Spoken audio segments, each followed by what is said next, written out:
Welcome back to Monday Musings, a casual conversation about culture and theology. I'm Justin Ely. And I'm Daniel Chen. We're just a couple guys talking about some stuff. We are a couple guys talking about some stuff that we haven't talked about for many weeks. Yeah, for like 2 or 3 months. So welcome back from the summer.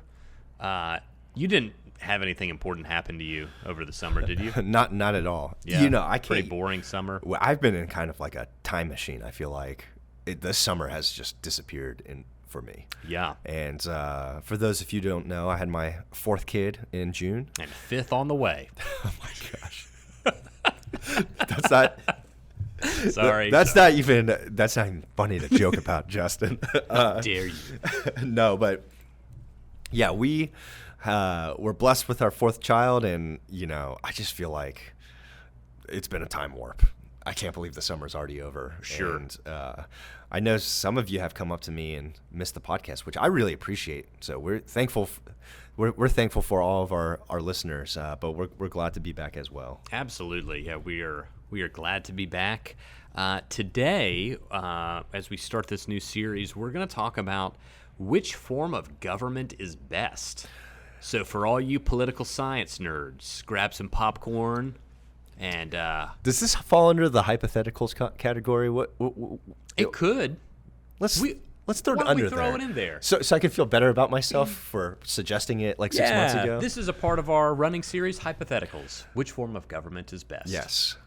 The first hypotheticals was about are like cyborgs going to go to heaven? So this is a little tamer, I think. Right. If there was a cyborg, would you baptize him? This is a little tamer than that. Yeah, for sure. But before we get into our hypothetical of the day, we're going to do a life hack. So my life hack is really a death hack, and it comes from Nathan Baker. Thank you, Nathan.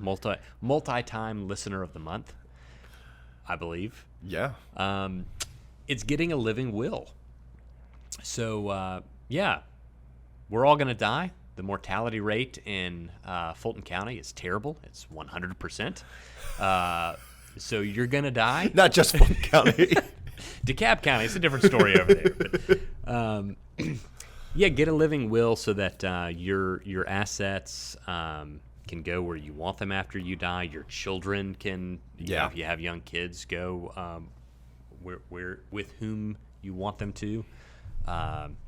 So we did ours on LegalZoom.com, pretty cheap and easy. Yeah, I think if it's something like you make under, or your net worth is under like $12 million or something. Just made the cut. You could do something like LegalZoom and it should be fine. It gets more complicated. We have a lot of accountants. Someone correct me, but there's after a certain amount so under a certain amount, there's like no taxes and all this stuff. Above a certain amount, there's taxes, and you got to do all of these different things. And so I would get an actual lawyer to help you if you are, I don't know, fairly wealthy. And if you're kind of like, I'm just going to use general terms like normal or below, like average or below average in terms of the amount of money you have and make, you can just do something like LegalZoom. Yeah, you don't need to go hire a lawyer. So for the two of you listening, get a lawyer. Everyone else, you can go to LegalZoom. Right. Yeah. What's your life hack? Yeah, with the will thing too, I think it's interesting because I heard it's a nightmare.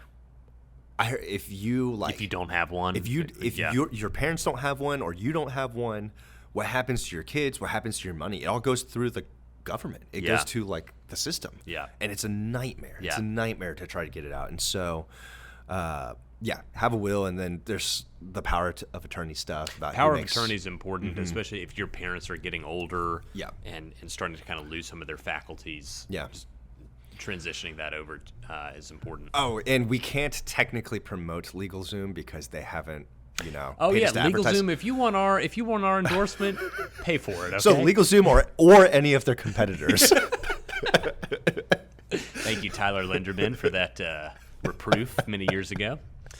Yeah, we're no such thing as a free lunch over here. So my life hack is, I had all these summer food life hacks, but we took a break. But I'll still give one. Okay. I want to give a life hack on how to pick a watermelon. Oh, wow. Okay. Because most people don't. So here's the thing. A watermelon, you know how there's like that spot on the watermelon, and you're like, is that spot good or bad? You know what I'm talking about? It's like there's lines on the watermelon, but there's usually like a big spot. Oh, sure. So the bigger the spot and the more yellow the spot, the more ripe it is. Oh. Yeah. And so some people will like tap on it and stuff, and you can hear how hollow it is, but you can just look at it. You want to get one, like if you get a big yellow watermelon spot with a white spot, like that watermelon is going to be terrible. Like I can look at watermelons and immediately know. Some like there's some you things should about racially profile your watermelon. Yeah. Okay. Yeah. Just clarify. The Chinese guys promoting the yellow watermelon. Yeah, I know how it okay, sounds. interesting. Yeah. But yeah, so I mean that's how you tell. Find a big spot with a big yellow spot. There's other factors to it, the shape of the watermelon and all that stuff, but honestly to me, that's the most effective way of telling. Interesting. How to pick a watermelon. Yeah. Good life hack. Yep. All right, so we're talking about which form of government is best today, a hypothetical question. And we're going to kind of do this in three parts. We're going to talk about types of government from Wikipedia, so it can't be wrong. We're going to talk about which types would work if there was no fall, no sin, no depravity, Adam and Eve never ate from the tree. Which ones would work? And then we're going to come back to reality and say, because there is a fall, because there is a sin, which ones work best? Yeah. So this idea came from, I was having a conversation with a friend, and basically and he proposed this question, and in my answer basically was, what's the problem with most people today with Western culture is that Western culture, because Western culture is becoming more atheistic, right, or non-religious. See, when people take out God, you think, oh, then you'll also take out righteousness, right? That's Right. one side of it. But what people don't think about is when you take out God, you also take out the idea of sin. Yes. And when you take out the idea of sin, then in your mind, you can start to create this utopia without sin. And so then you say there's a certain government that you can put in place that can lead us into that utopia. Correct. And basically what I was saying, the problem isn't the form of government. The problem is sin and understanding sin correctly. Yep. And so that's how we're going to kick off this conversation. For sure. And why we're going to talk about which governments can work if there's no sin, and then which government works best if there, not Because if, there is. because Yeah. there is Right. sin. Yeah. So there's basically three categories: democratic, non-democratic, and other. Yeah. Interesting on other. Yeah, and I guess, I'm even thinking about this about like point of view and perspective, because maybe this is a Western way to think about it. Because I Right. guess if you're like in China, you could have like communistic, Right. non-communistic. Right. Yeah, and other- it I don't know. establishes our form as the norm. Yeah. America. All right, so under democratic, there's essentially two types. The first is direct democracy, and the second is representative democracy. So in a direct democracy, quoting from Wikipedia here, or pure democracy is a form of democracy in which the electorate decides on policy initiatives without elective representatives as proxies. This differs from the majority of currently established democracies, which are representatives. I heard in another website that Switzerland is this. I don't know. But you're voting on everything. So you're voting on direct initiatives. You're not electing people to decide for you. You are directly deciding at the ballot box. A lot of people think that's what we are in the States. Right. And we are not. We are not. Yeah. And you made the joke earlier, which is completely true. This is most Baptist churches are Yeah. direct democracies, right? Most Baptist churches, it's like you voting on the color of the carpet. It's like, okay. And wow, it's so- maroon. Like, yeah, naturally. Yeah, with gold hinges and gold doorknobs. Let the listener understand. So there's direct democracy, and then there's representative democracy. And this is where you elect people to represent you. Now, out of representative democracy, there's two types. There's Republican or republic government and parliamentary government. So these are both representative democracies. A republic government is where there's essentially division of power. So you're electing executive, like the president. You're electing legislators, and then the president is appointing judicial people Supreme Court type with advice and consent from the legislature.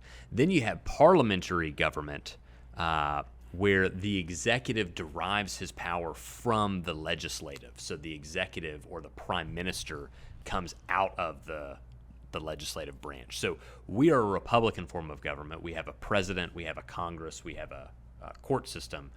Great Britain, for example, is parliamentary. They elect, House of Commons, who in turn elect a prime minister.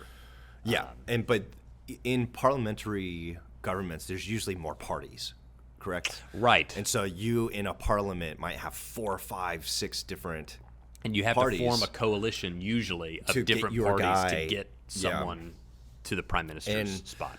And so it might be even helpful. So it's like when we vote for president, technically our vote doesn't count, right? Because the popular vote is not what elects the president, right? It's the electoral college. Yes. Yeah. That's by representatives representing us. Right. They're saying, oh, the people voted this way, so I'm going to cast my vote for the people. Right. And then Parliament is even more removed. Sure. Because the people don't even have the Parliament doesn't know who, in a sense, who the people wants to vote for. They just know the people voted for me, and we're going to elect someone out of our group into the executive power. Correct. So that's like UK and stuff. Right. By the way. Right. Yeah. So that's the democratic form of government. Then we got non-democratic. Several. Authoritarianism, a political system characterized by the rejection of political plurality, to the use of strong central power to preserve the political status quo, and reductions in the rule of law, separations of power, and democratic voting. Then you have totalitarian, which is one step even further, a form of government and a political system that prohibits all opposition parties, outlaws individual and group opposition to the state and its claims, and exercises an extremely high, if not complete, degree of control and regulation over public and private life. So authoritarian is a step looser than totalitarian. Then you have a monarchy, in which a king or queen, a monarch, is head of state for life until they abdicate. And the political legitimacy and authority of the monarch can vary from restricted to largely symbolic to fully in charge. And sometimes there's a legislative branch, sometimes not, so there's variety there. Then you have oligarchy, which is a conceptual form of power structure in which power rests with a small number of people. These people may or may not be distinguished by one or several characteristics such as nobility, fame, wealth, education, corporate, religious, political, or military control.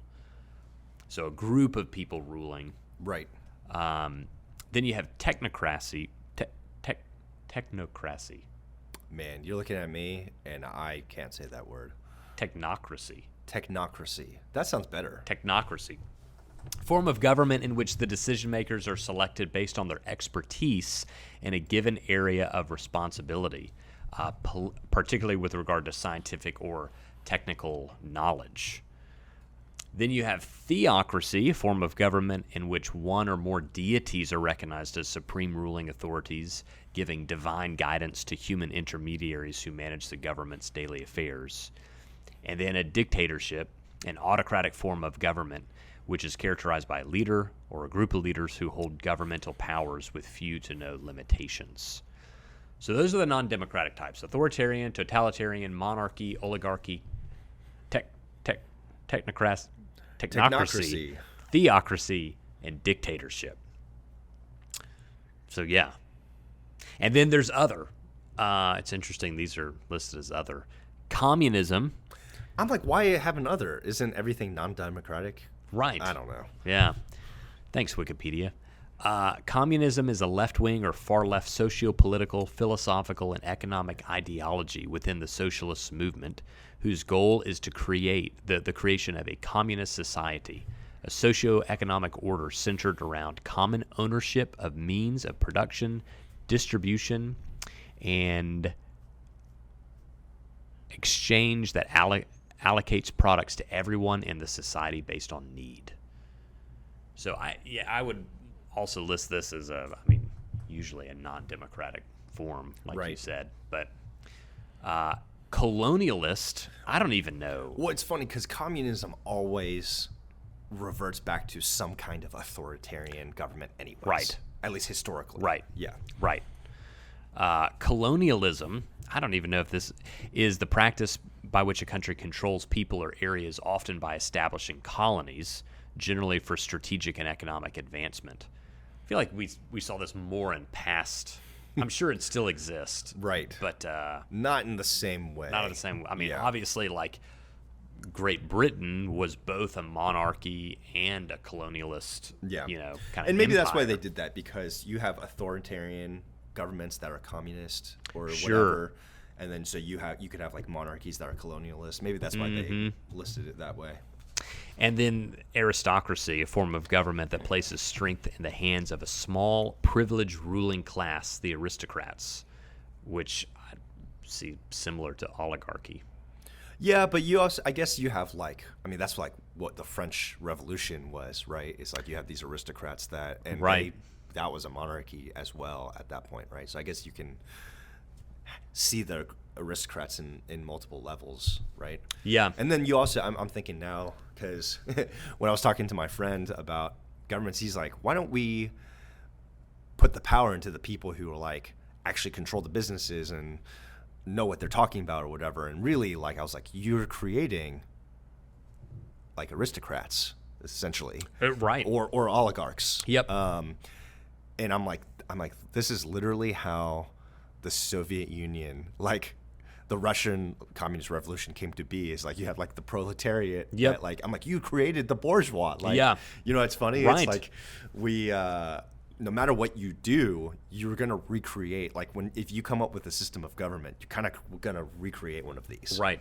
Yeah. Oh, you can write all history in one page. Just repeat, repeat, repeat. Yeah. Okay, so kind of interesting thought experiment here. If there was no fall and no sin in the world, which of these could work? My initial thought is all of them. Mm-hmm. I think, I don't know if that is how it would play out. I think it would naturally default to theocracy if there's no sin, Sure. because God is in charge. Well, and He is the king. like the universal reality of the universal government is a monarchy. Yeah. And God is king. Yeah, Like it's a that is theocracy. what it is. Yeah. And that is what it will be in the new heavens and the new earth. Yeah. So yeah, that's probably true. If there was no sin, God would be king and we would be some type of under rulers under his sovereignty. Yeah. Yeah. But you have this big debate. I feel like, the big push with Gen Z right now is like capitalism is bad and it's what's caused all the problems, right? If there's no sin in the world, what can you blame? Right. Capitalism, right? And so what's the solution to that? Communism or socialism, Right. Right? But here's what's really funny? If there's no sin, can communism work? I think it can. You know why? Because we wouldn't be selfish. We would be freely sharing with other people. And there would be no breakdown that sin causes in institutions and governments, corruption. Absolutely. One of the big knocks against communism, rightfully so, is if you take people's incentive away to work hard, people will not work hard. Right? Right. But the thing is, laziness is a sin. Sure. So there's no laziness. Right. And everyone just works hard unto the Lord. And then we share everything with each other. And then there's no jealousy. There's no, coveting. I don't know. I think it could work. Right. Without sin. Or, I know this is not government, but like capitalism. Can that work? Of course. What's the problem with capitalism? People are greedy. Right. People use their greed and power to steal and, take from others. There's not, quote unquote, fairness sometimes. Yeah. But if there's no sin, it doesn't matter. There's no coveting. There's no jealousy. There's no hating. There's no greed. Sure. Well, capitalism can work, Right. right? And so with all these, I would say in some ways, as I was thinking about this, I'm not sure direct democracy, if there's no sin, I'm not sure direct democracy. I think it could work. I just don't know If it's needed. it's just not even needed. You're like, we all vote the same way every time. Yeah, for Jesus. Right. That's what we vote for, you know? Right. My initial thought was, yeah, a lot of them could work, but not totalitarianism. But then, if there's no sin, there's no oppression, so there would be no abuse of people or power or structures. We would be under, like, if Adam and Eve had never sinned, we'd be under God's like law and rule. Right. And so you really wouldn't need totalitarianism, I Yeah. think. That brings up an interesting point too, because in a sense, using governmental terms, God wasn't a totalitarian with Adam and Eve. He gave them the choice, Right. to Eat or not eat of the fruit. Right. Yeah. But in the new heavens and new earth, I guess it would be more totalitarian in that sense. Well, it's like, what's the phrase? Like, before the fall, there was the possibility to sin. After the fall, there's not the possibility not to sin. Like, we can't. Yes. Yeah, we can't. Right? Yeah. We can't not sin. And then in the new heavens and the new earth, there's not the possibility of sin. Yes. So whatever form you'd put that on, sin is totally removed as a possibility after Yeah. the new heavens and the new earth. And so I'd say God reigns in a monarchy type sense, but there's no possibility of sinning. So And it's funny, as Westerners, we hold on to our sense of freedom so much. But after I forgot what book I read it in, but after I read about how the biblical definition, we might have talked about here on the podcast, maybe not, about how biblical freedom is not the freedom to do whatever you want. It's the freedom to do what is right. sure, Right? sure. And in some ways, like, with the possibility to not sin, it seems like God has taken away our freedom. But in the biblical sense, we are more free than we could possibly imagine. Yes. Yeah. We have more freedom. And I'm like, wait, you're telling me you're going to take away my ability to choose to sin, and instead I can only obey you and live in joy and harmony with you forever? I'm like, that sounds great. Sign me up. I will trade that in an instant. Yeah. And so I'm like, I guess technically maybe in the new heavens and new earth, it will be more totalitarian in that sense. Right. Right? Isn't that funny? Yeah, it depends on your perspective. Yeah, and I guess like sin, without sin before the fall and without sin in the new heavens, new earth, it's almost a little different. It is a little different because the possibility of sin is different on each side. It is. Yeah. Man, that's super interesting. But yeah, it's funny. I feel like in terms of democratic governments, it can work without sin, obviously. Yeah. But it's almost unnecessary. Yeah, it would be interesting to think, like, because obviously, right, God gave Adam and Eve the garden. God placed Adam and Eve in the garden in Eden and told them to work and keep it. And the idea, when you really kind of think through Genesis 1 and 2, was to tame the wilderness and expand the garden throughout the whole earth. Right. And so the idea is this world that's inhabited by humans made in the image of God, acting as kind of vice regents on his behalf, ruling the earth for his glory. And so there would have been some type of government that would have involved the building of cities and the you know, trade and all this stuff. And without sin, I mean, yeah, it really opens the door. Yeah. And I think with the democratic thing, it's so if some people vote for one thing and another group of people vote for another, Right. What does disagreeing without sin look like? Right.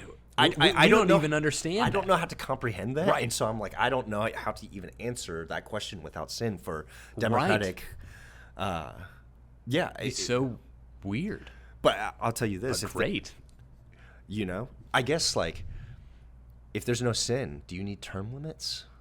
Right. Because I feel like, man, a lot of our problems can be solved in our government if we just had term limits on everything. Yes, amen. Yeah, yeah. What would disagreeing look like With no sin.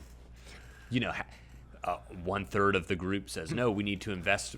Well, and then you wouldn't have an army, would you? Like, Would national defense. What would be the need for? You know, no one's killing each other, Right. So you don't have a police force. I mean, it just starts to look really different. Like It the whole, does. you know. we can't even comprehend it in No, our it's just broken so world. Yeah. Okay, so back to reality. That's not the world we live in. We do live in a broken world. Genesis 3 did happen. There was a fall, and sin has infected and affected all of us. So, given that reality, which form of government is best or maybe better? Yeah. America. America. Yeah, I would say the problem, just to reiterate, the problem is not the system of government that countries have. The Yep. problem is all of those systems are filled with sinners. Yes. And so I tend to think, what's the best government to handle sinners? That's controlled by sinners, leading other sinners. Yeah. And it's not to give one sinner too much power to let them sin over everyone else. I mean, did you ever see the documentary Star Wars? Doesn't work out so good for people, you know? And so I would say you almost take out all of these with authoritarian, totalitarian. You take out the dictatorships. You take out all of these because non-democratic forms. And you think too, like, you know, as much as people want to say violence from religion and all this stuff, it's the atheistic governments, the communist revolutions that have killed more people than like every war combined. Yes. It's insane. Yep. It's like if you take just China and Russia alone, the number is staggering. Yep. Well over 100 million. Mao, Stalin, yeah. If their own people. Yeah. It's wild. Yeah. And I mean, you're talking a period of 15 years. Yeah. Like the communist revolutions killed more people in 15 years. Tens of millions of people. Yeah. Than like World War II, World Yep. War I, like all these Yep. wars combined. It's unbelievable. Yep. You also see like what's going on in North Korea right now. One man's sin Yep. controls the whole country. Yep. And like, I mean, look at where they're at. It's Right. wild. Right. And so I would think, what is the best form of government when you're talking about that's led by sinners leading other sinners? The one with the most checks and balances on power. Right. And I would say I think the U.S. has landed on something. It's not just because I live here. Has landed on something that Yep. does it fairly well. Yep. Now you might say the government's corrupt and look at where they're leading us. I'm like, yeah, because the government is led by sinners. Right. There's tons of issues. Right. But I'm like, but look at everywhere else. As well. Yep. Yeah. I mean, what do you think? Yeah, I totally agree. I think the like doctrine of sin should teach us that no one person should be entrusted to run everything. Right. That person is a sinner and is susceptible to sin and corruption, and therefore the government with the greatest number of checks and balances helps alleviate that concern as best as possible on this side of eternity.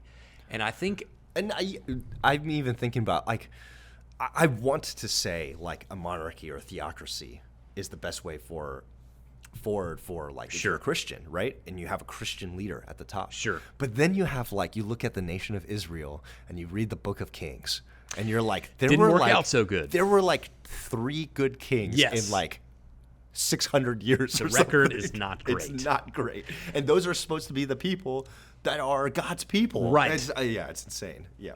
Yeah, and I think like just like practically speaking, a direct democracy is too cumbersome for any population over like 100 people. Right. If you live in a nation of 100 people, maybe a direct democracy.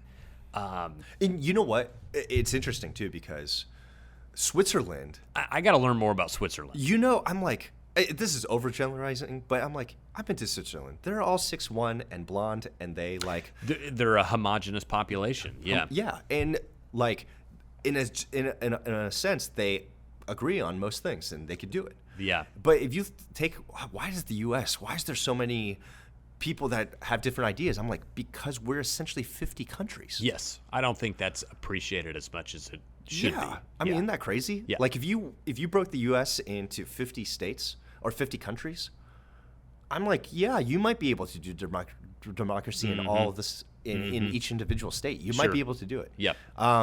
With a place like Georgia, maybe not as much, where like inside the perimeter you have one view. Yeah, and that's a outside different the perimeter, state. Yeah.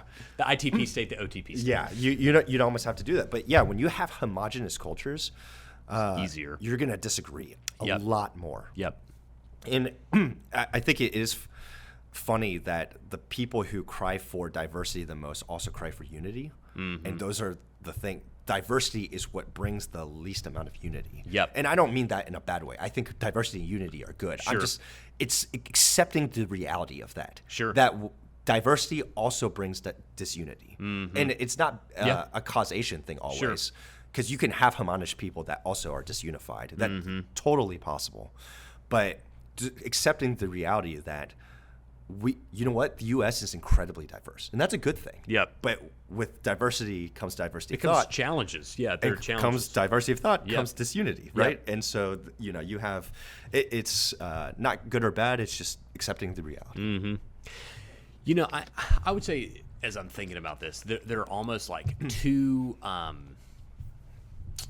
what do you call it? Two axes almost. You have the checks and balances axis, and then you have the stability axis. Okay, so I would say in many ways you could argue sometimes the more authoritarian governments are more stable, right? Nothing's changing at the top for 40 years, Right. But horrible on Starvation checks and balances. everywhere. Right, you yes. know? At least we're keeping it stable. Everyone is starving for 40 years. That is not stability. But then obviously low on checks and balances. I would say like the republic form of government, representative democracy, is the best of the two. So like I'd say like a parliamentary form, maybe even have a little higher checks and balances. Right. Because you can toss out the prime minister at any given time if enough members of the parliament are dissatisfied with that person. Yeah, and it's super confusing as an American to Like, read what those just stories happened? and like, wait, you could do that? Yes. But I think that like high check and balance on that position leads to a lack of stability sometimes. Right. Where you're churning through prime ministers. So I think And that happened in the UK like kind of recently. Oh right? yeah, they who was it? Theresa May. She did not last very long. Right. Like Boris was Boris and got out. This new woman came in, and then she was out. And I was Yeah. like, man, that's a lot of turnover. yes, and so I think what's unique about the representative democracy of America is because of the three co-equal branches of government, and because the direct election, I guess indirect through the Electoral College of the president, you can remove the president through impeachment, but it's a much more strenuous process than removing a prime minister. And I think that brings greater stability. So you have the checks and balances and the stability, which I think is really helpful.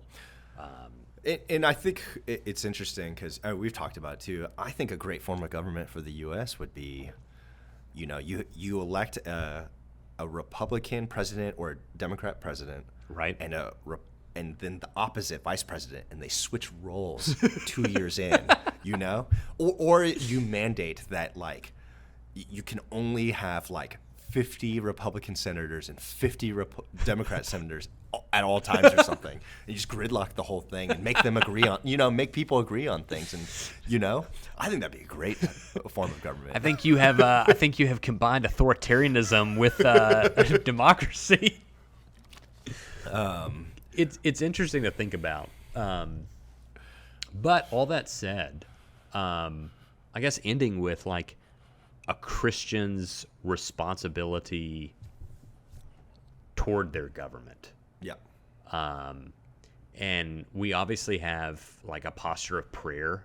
1 Timothy 2, Paul says, I desire, we pray for kings and all those in high positions. Right. So we should pray for our government leaders. Peter says that we should live like quiet lives. So we shouldn't seek to be disruptive citizens. Like that should not be our goal. Our goal should be to mind our own business and go about our affairs. But that doesn't mean to sit idly by in tyranny, or if governments are opposing God, right? Yeah. Yeah. That doesn't mean to sit by as injustice is happening. And I would even say, like in America, for example, like the right to protest is a right enshrined in our own Constitution. You're not rebelling against the government when you go protest. Take Martin Luther King Jr., and the civil rights movement. That they were working within the system. Like that's how the system is designed to work. So yeah, I would say protesting injustice is certainly not that. But then there is Romans 13, submitting to your government. Yeah. And we're not seeking to cause uprisings. Right. We're to be we pay our taxes. We do our civic duty, and as long as the government doesn't step into the role of God where they don't belong and have no right to, by and large, we should be submissive citizens. Yeah. Yeah, and I think... Which is hard to think about. How do you do that? How does a North Korean do that? Yeah. I don't know the answer to that.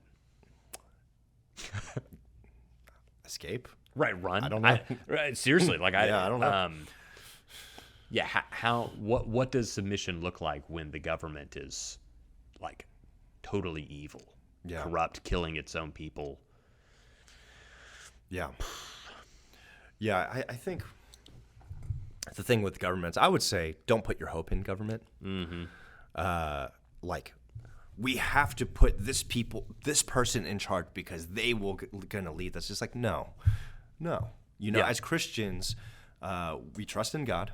And then we are God's hands into our community, into his kingdom. Sure. Right? We don't trust the government to do that for us. The church is important for that. I think at the same time, I think it's important for us to be involved in our communities and stuff. And if you're a Christian, we need more Christians in office. We do. Yeah. And I don't think we talk about that enough. Mm-hmm. And so there's a balance to that, right? With like not putting your hope in the government, but also engaging in participating. And I think, for the Christian, in a sense, we remember no matter what government you're under, really the real government you're under is God's monarchy. Mm-hmm. Mm-hmm. And so how can you glorify God in his kingdom in the midst of your specific particular kingdom that you're in? Does that make sense? For sure. And I think that's really the important question to ask. I think in some ways we forget. We want to put our government system as on top, and then somehow God fits under that. Mm-hmm. In the U.S., we have a democratic republic. So how does God fit in that? It's like, no, the democratic republic fits into God's kingdom. Yeah. It's not the other way around. Yeah. And so we have to say, okay, what can we do best to glorify God within our own system? And so if you're sitting in China, for example, you can ask, what does it look like for me to glorify God even though I'm under this authoritarian, the CCP? Mm-hmm. Or if in Britain, the parliamentary whatever, or whatever government you're in, instead of saying, how do I fit God under my government system? You say, how can I glorify God best under the rules I have from my own government system that I'm in? So it is interesting to think about. I mean, the New Testament was written within a totalitarian government in a sense that was very anti-Christian, right? And the wisdom of the apostles seems to be, seek to glorify God. There was less about trying to change Rome. You don't read that much in the New Testament. You read about being a countercultural community as the church. Yeah. What's interesting, though, America, who is Caesar? Kind of you, because it's a democracy, right. So submitting to, so now you're involved in the shaping of policy through your vote. it looks a little different. Right. So how you do that is a little different from government to government. Yeah. And I would say too, with the early church, what was their goal? Their goal wasn't to change governmental policy. Their goal was that people would be saved to the true kingdom, Right. the kingdom of God. Right. Right. And what you see is they didn't go and try to overturn the government. They were thrown to the lions, and thousands and thousands of people came to faith. Yes. Right. And I think in some ways it's like, you know, I'm both like, Dietrich Bonhoeffer was like part of that group that was trying to assassinate Hitler, and I'm like, I don't really see a problem with that. I'm against murder, but like I don't know, like that's like kind of a gray area where I'm like, yeah, I guess he was like rebelling in a sense, right? Yeah. But at the same time, you see the early church, and you're like, they got thrown to the lions and stuff, and their concern was people coming to faith, Right. and I'm like, yeah, there's something to that. Mm-hmm. There's something to, whether you're in a good government, bad government, good leader, bad leader, our role as Christians first is to honor God, not honor the government, and to see his kingdom spread throughout the whole earth, no matter what the current government state is. Amen to that. Well, thanks for journeying with us on this hypothetical. Who knows what we'll talk about next week? Yeah. But we're back and glad to be. So until next time, thanks for joining us.